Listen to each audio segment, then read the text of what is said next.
Dia 22 de novembro, Banco Central para promover lo abre suporte para o público em geral, grande e chiquito, por bem e apreciar de nosso trabalho que nós estamos fazendo no Banco Central. Banco Central tem rol importante na Aruba e esse aí nós quer focar para ter mais informação e para a comunidade inteira. O evento está partido em 4 secções. Nós temos uma secção que nós damos mais informação de história com o Banco Central a começar, uma nós está agora e uma nós que vai para o futuro. E de 2 secções trata mais de placa, moneda e placa de papel, de qual nós produzimos. O que nós fazemos de 86 bem agora, e de futuro, que lo prospera de placa. E de 3 secções tem a ver com cybersecurity, que é um tema muito importante e no Banco Central nós temos um time muito dedicado na tópico aqui e nós pensamos que é uma boa maneira para nós por educar também a comunidade inteira a importância de estar seguro para o risco de cyber.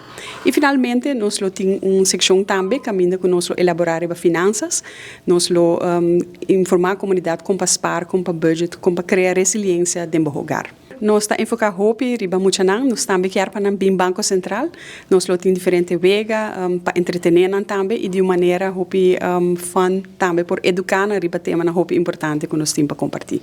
Então muito nós está bom vir no Banco Central.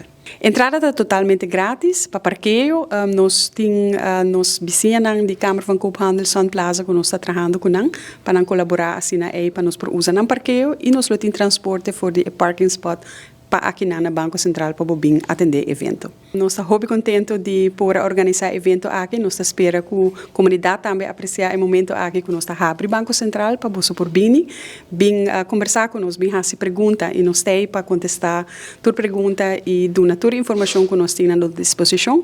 E também nós lutamos junto com o KPA, Brandweer, Ambulance e Kiwanis of Palm Beach na evento magnífico aqui.